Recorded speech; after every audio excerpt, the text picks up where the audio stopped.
Now, today what we are going to speak is, before I start off with anything, I hope everybody's eaten well, well fed, well watered, and I see few of the plates there, so that is good.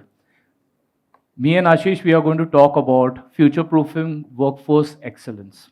Now, before we go into the future-proofing part of it, we would like to go into the past, right? When we talk about past, it's not that we are going to use the infinity ring on this, but we are going to use Microsoft Excel. Here it is. Last year, on this very stage, during September itself, we spoke about metamorphosis. We did speak about how our planning and all the other variable leadership transformation, how we actually went ahead and we did that. We spoke about in depth, in details, what our challenges were, how we changed the org structure, how we defined role, how we transformed practices, and we drove excellence on that. The next stage to this is our obvious one that we all know. This is a stage of sustainable development. Now, everybody talks about sustainable development here. What is sustainable development? First thing is that we talk about is standardization. When we talk about standardization, we will talk about the standard operating procedures, maybe client specific, maybe process specific, however you'd want, so that it acts like a Bible for all of us. Then we talk about constant evolution. We talk about that we keep the same quality, however, we keep on evolving. The best part in this, or you can say the most difficult part, is standardization as well as constant evolution is the employees. Now, on the employees part, when we actually look at it, although they're cross skilled, if they are not disciplined, you will never have the low error rate. And of course, attrition as well. In this process, if we want to keep it sustainable, we want to keep it stable, how would we want to do that? We would continuously follow this process. We need to reevaluate this, we would need to optimize, and we would need to repeat that. And we need to do that till the time we get into a phase wherein it is supportable for our economy. Thank you, Now Ram. let's look into this. Changing times, where we're actually talking about things to improve. On this page, what we can see is we talk about evolution, we talk about our journey, we already spoke about it. Talk about evolution of light, phones, personal computers. At which point in time that we all can say that we are matured enough? We cannot do that. When we got the CFL or the tungsten light, we thought CFL is the way to go. Now the LED is way to go. Personal computers earlier, I mean, most of us would have seen, we started with maybe 64 gigs, and then now we have that much on our mobile phones. So we cannot really say that we are at a stable pace because we are constantly evolving. That is number one. Number second is at every stage you will have something better to get. And that is what we are saying. We are in the phase of improvement, and that improvement will always move across, and we move into the maturity side. Remember, when we talk about maturity, maturity is not an age. You can be immature at the age of 50 and be mature at the age of 30. So maturity and your age does not really correlate. So let's talk about more on maturity. Thanks, Imran. Hi, everyone. Ashish here. So, as Mr. Sanjeev Jain touched upon very briefly, but on a very critical point about an organization being mature, right? So that's a key part because that influences, or that is a key, I would say, attribute that is contributing to the decision that an organization takes as well, right? So let's first understand what workforce planning maturity really is, right? It's basically the most efficient way that we ensure that our strategic workforce planning practices are helping us improve, or helping, yeah, all of us improve the organization, right? And along with that, that keeps us on an upward trajectory while ensuring that we are benchmarked against the best in the industry as well, right? So in a nutshell, that's what we call it as workforce planning maturity. But we need to also understand why maturity is important, right? So an organization that's mature enough at a strategic level, and they do their work at a strategic level, are basically reliable, and they are cost efficient and cost effective in their practices, right? And besides that, these organizations rely or are focused more on quality as well, not just quantity, right? Because ultimately that's what matters to the end consumer as well. Now, these organizations who are mature enough rely on standardization and optimization of processes and their practices, right? And continuous improvement is a very key part of that whole journey and that evolution to being a matured organization or a matured workforce vertical as well. Now, let's understand in terms of the various stages that an organization evolves to being called or being considered as a mature organization. Now, as we have, it's basically similar to growth of a human being as well. At an infancy level, which is at the most basic level, we don't see any organization really existing as such. And when I say organization, I mean in an adjective manner. So there's lack of planning. Everything is done based on the situations and the crises that arise within the client's ecosystem. And there is no foresight as well at that point of time in terms of optimizing, setting up processes, standardizing stuff, right? It's all ad hoc.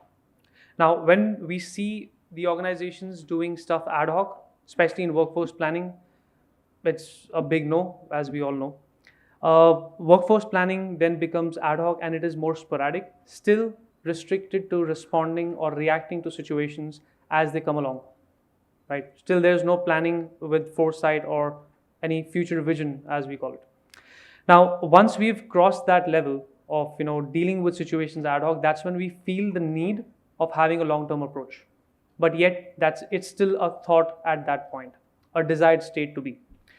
After that, once the organization realizes that the need for having a long-term approach, they basically then start standardizing their processes and optimizing their practices as well. So this is where you will see hints of strategic workforce planning sort of showing up in bits and pieces, right? But they're still on that right track. Now, once they move on that track, that's when they also start investing more time and effort in terms of data automation, integrating data with their multiple systems. And as they go along, it keeps building up. Like Imran mentioned, it's an evolution that we grow, similar to a child growing up into an adult, right? So as we have different, parts of our growth as a human being, that's exactly I would use as an analogy to explain what workforce planning maturity really would be.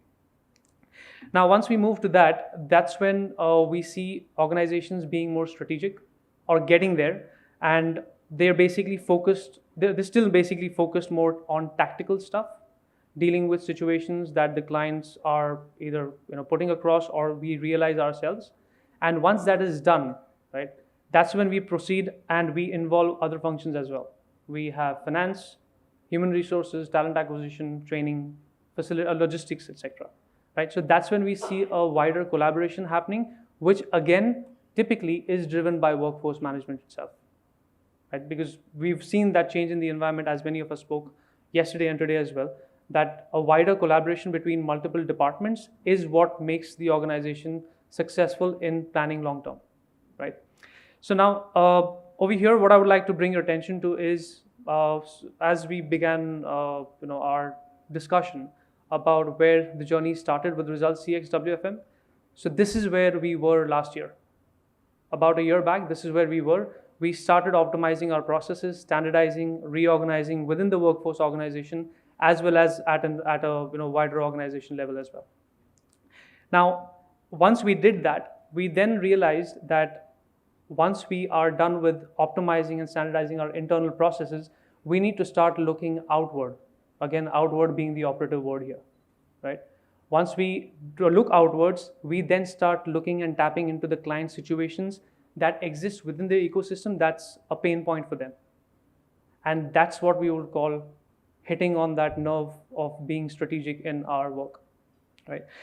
Now, once we do that, we were focused again as at a ResultsCX level in optimizing everything across all the functions that work in tandem with our functional and organizational goals. Now, here is where I would like to actually do a quick reality check as an industry. Now, it's very natural for suppliers, that's us, to be tactical in dealing with our internal problems and our internal concerns, right? But then that's what again is very typical of us. ResultsCX, on the other hand, we've basically gone beyond that approach, and we have become more strategic, where we are understanding from the clients as well. Before we go to the clients, we basically tap into our internal partners who are client solutioning experts, client relationship management teams as well, to basically get more insights into what the situation of the client is within their ecosystem. So that when we go to the client with a proposed solution, it's not just basically taking care of any concern that we see as a supplier. We're basically tapping into a larger issue that the client is facing at an enterprise level. Right? That's what we call strategic thinking, where we are looking from the client's perspective rather than only looking at it from our perspective. Now, moving on, basically this strategic approach requires us to fine tune and identify what works, what doesn't work, so that we can accordingly apply to the different situation and different clients that we come across. Now, ResultsCX basically over here in the past year have matured, and that's where we would like to consider ourselves as of now. Again, this is in our interpretation. I would like to specify that. So that's the journey we've made in the last 1 year, from being focused to being strategic. And again, as I mentioned in our interpretation, this is what the maturity level ideally should be, that we should be targeting as an industry.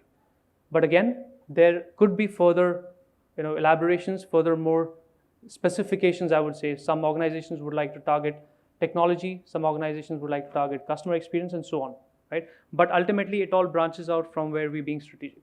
So this is something that is a common level that we need to all target as. Right. Now, summing it up, basically, by implementing a maturity model, we basically are going to enhance our business's performance, our customer experience, and that will only help us to forge stronger partnerships with our clients. Right. Now, let's basically go ahead and next have a look at what we should be sort of targeting as an approach to get there.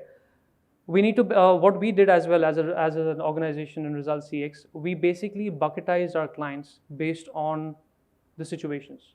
We created client cohorts where we understood which of the clients have a concern that is top priority for us to address, which are business as usual, and we accordingly basically prioritize them into various categories or cohorts, as I mentioned.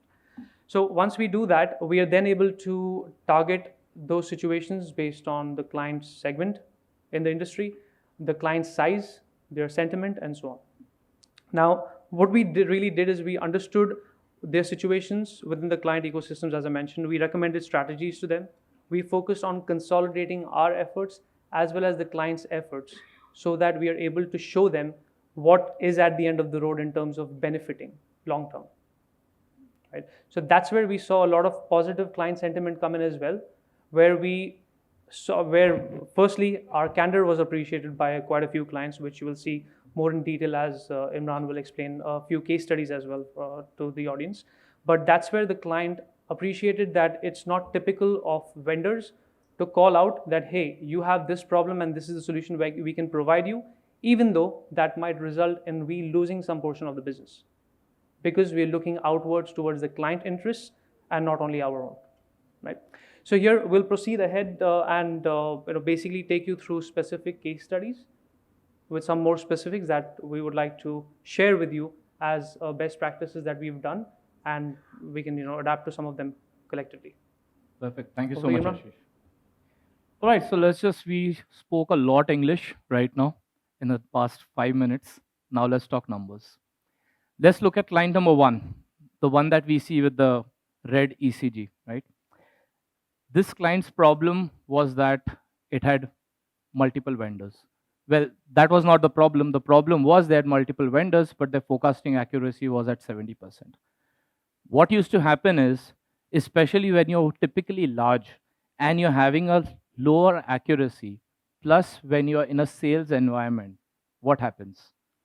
You will lose customers, you will lose leads, right? And they used to have an abandon rate of 10 to 12%. So they are losing 10 to 12% of leads because of forecasting inaccuracies. Now what we did is, excuse me, what we did is, number one, their locking process wasn't standardized. While they used to say it is 90 days, they used to come 30 days back and they used to say that we just want to increase the percentage. And if they do, the vendor does not have that much time to hire. And that happens with a lot of clients, right? Because they actually keep evolving, right? But they don't evolve at the right time. So that's the reason why the forecasting inaccuracies. What we did over here is we have a specialized team. So we did look into the forecasting practices and processes, number one. While we are looking at that, we had a joint effort with them. While we are doing this, we also looked at the line of business level, because usually when there is large client which is there, they look at batches of people or the overall bit. So we looked into that. We had a discussion with them. We told them that this is what they would need to do, basically from a lock rolling standpoint, and also our expertise with statistical analysis. We gave them some insight. We told them where the seasonality is, which they already knew as clients, but they did not know based on their business how fast or how much spike that they are going to see in the season. So that is something that we gave the information. What happened was, as soon as we started giving them the inputs within the next 3 months, 2 to 3 months, the reason why it's 2 to 3 months because it doesn't happen immediate, right? It takes some time because there's a lock and rolling process. When they started doing that, they started seeing an abandoned percentage which has dropped to 4.5 from 10 to 12%. In a sales environment, that's that's a win itself, right? Within that, what they actually saw is within the next 6 months, we annualized it, but in the next 6 months, what we actually saw is that they had gained 0.75 million customers.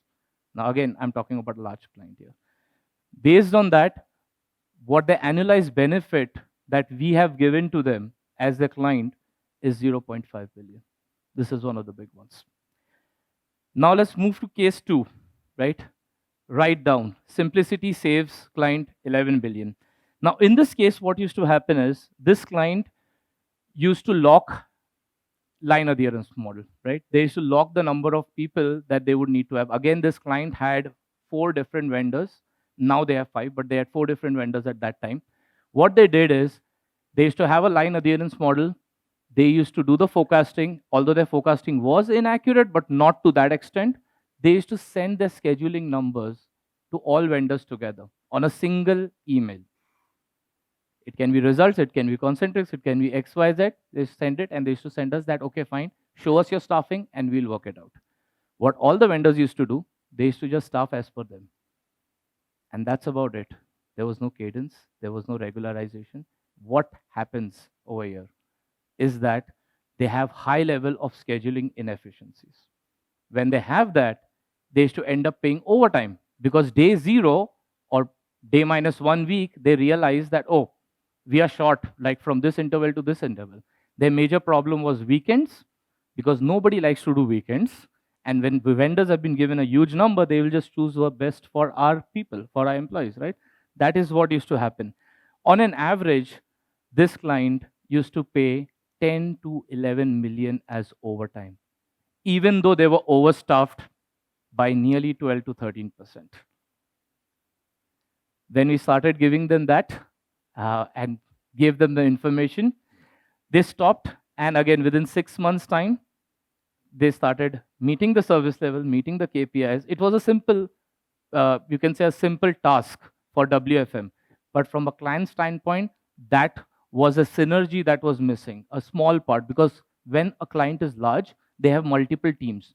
Those team, one is doing planning, one is doing forecasting, one is doing scheduling. Now the scheduling does not know what planning is doing when they're so large. That is where the problem was, and that is where we helped. Okay.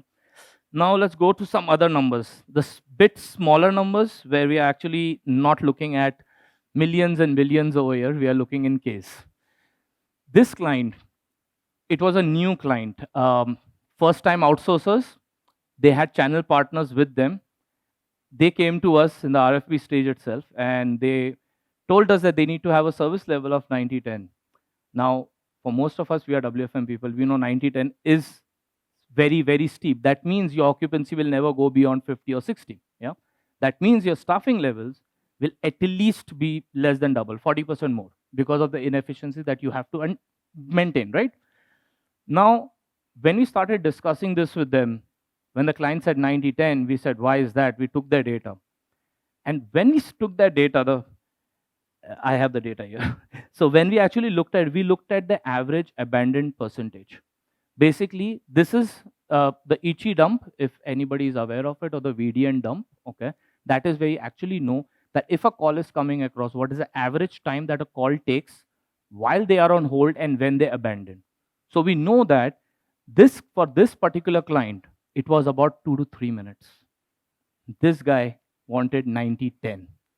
So we went back to them and we said that you don't need a 90-10. You're having 64 people, sorry, 65 people. You need 65 people. And for 90-10, that is where the problem is. You don't need those many. You just need 40 people. They came back to us. They told us that there is a channel partner that they have got that requires 90-10 as a service level. That was a skill versus the LOB versus CT versus the MU. I mean, the IX guy would know that. So now, when we looked into that, that channel partner had the percentage of only 5%. So out of the 100%, channel partner was just 5%, and they were taking the service level because they were first-time recruiters, not recruiters, outsourcers, and that is where they actually moved ahead. We helped them up. It was a saving. As we can see, not a big number, but it really maintains a very healthy relation with the client because now the client is planning to give us more business. Just discussions are ongoing. But now it is we are the preferred partner because we told them, hey, we don't need, and it's a FTE based model. We said we don't need 60, we don't need 65, we just need 40. This is how you can do it, and we can maintain your service level. 750K is something what the client gets from that. Again, when we are talking about 6 case studies here, and I'm just talking right in the middle instead of doing this right at the end, because the first question that anybody would get is that why is this 6 case studies? We have approached nearly 25 to 30 clients with it. But clients being clients, at times they don't want to share their internal data because they're multi-vendor. At times they do not just want to change. At times they have their own set of SOPs and they run with that. So that is absolutely fine. For us, it's our motto or it's our responsibility to be fair, to have that level of ethics. 65, I would have earned more. But this will help me in the long run. That's one. Now, moving on to the other one. When we are looking at the overstaffing situation, yep. So again, here we are talking about the reduction of client spend. Now, there are many, many clients, and I'm just not going to give one example. I wish I would have taken names of clients, and you guys can probably relate by the logos that is there. But this client used to have an MBG of 95%. And majority of our call volume, right, we have a MBG, minimum billing guarantee, of 90%, 95%. What this client used to do is, and I can share that very easily with you guys because that's not something that what we are doing and it's neither confidential. It's a practice. They used to look at the sales report and they used to see that, okay, I'm going to sell $100,000 worth X product. I'm going to get this many calls. So the next 2 months, I'm going to sell 200K. That means my volume is going to be multiplied by 2. And they used to give it to us. That is a very average method that most of the people, especially the finance, no offense, finance guys, if anybody is there, but they are actually doing that. They just multiply that by 2x and they update it. What the client used to do is they used to keep doing that. And then after that, basically we just showed them that this is what the situation is and it worked out. I know he has already showed me the paper, so it's 20 minutes up. I will not take much time. And before we move on, before we say goodbye, just a small part from us.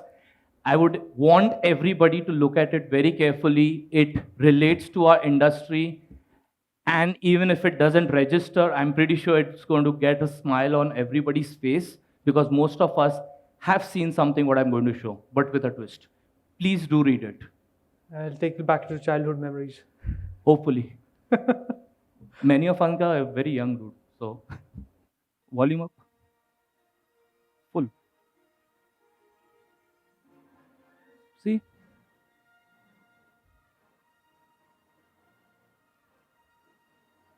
Yep.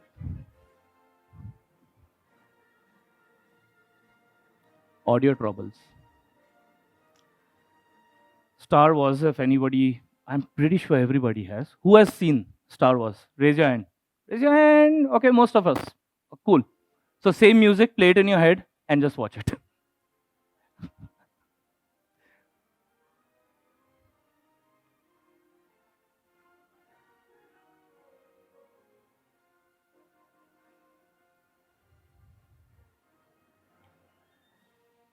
The last is a punchline. May the force continues to evolve to achieve greater reach. I try to do a Yoda, but I'm not really sure if I'm doing it right. Did I? Perfect. Okay. Thanks. Alrighty, guys. Thank you so much. We open up for questions. There's one I hand think there. we've put everyone to sleep, I guess. It's a good lunch, dude. It's nothing to do with a speech. Yeah. Hi, thank you. Wonderful introduction. Just wanted to say, I did not join your earlier sessions. This is the first time. So it would have been good if you would have started with a quick introduction about the company. And sorry if I'd missed it. And I will go back and connect with you. Definitely. But, it was beautiful. The case studies were wonderful. Can you just give us a couple of principles? I know it is your forte. We wouldn't take on that. But can you give us a couple of principles which you did when you were trying to solve all these problems in these case studies? Okay. So let's start with the first question that you had. We are from ResultsCX, company based out of US. Very recently, we have an entity in India. It's recently moved over or bought over by Chris Capital, which is an equity firm. We have got nearly 20,000 employees worldwide. In India, our footprint is small, but worldwide it is there, mainly in the Philippines, Mexico, the US. We have got close to 55 clients with us, large clients, and nearly 400 people of workforce management. So our practices, our processes are pretty strong, and we have made standard operating procedures all across.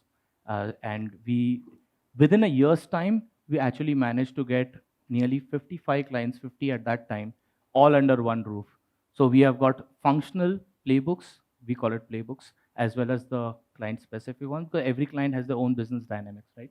So we did that. So within 1 year, we were able to do it, and now we are going outwards. The goal next for WFM as results, not as a company, but WFM as results, we are looking at diversifying that even further, moving it ahead. And the goal is that we connect with our AOM. We call it AOM, basically client relationship managers. And while we are doing this, we would want to connect directly with the client because that is where we can give value addition. As Ashish said, most of us always look at internal. We see what is our budget. Are we making profits? What is a PM percentage, GM percentage, EBIT, EBITDA? But we do not look at the client side. And that is what we are actually trying to do. Inward is something that we have done. That's a level of maturity that we have already attained at workforce. And now we are moving outward and diversifying ourselves. That was the first question. The next question was, sorry, I forgot. While you were solving all those case studies. Okay, Thank couple you. of principles. So there are many principles, but let's talk about the first one, simplicity. WFM 101. And most of us actually forget. We look at something which is fancy, we forgot our basics. Our basics is that we first need to forecast. We need to have a demand estimation correct. That is the first problem. The problem, very less we have a problem with planning because we know that we have XYZ volumes and we can always do that. Scheduling with the best of tools that we have got in the market, yes, we are able to do that.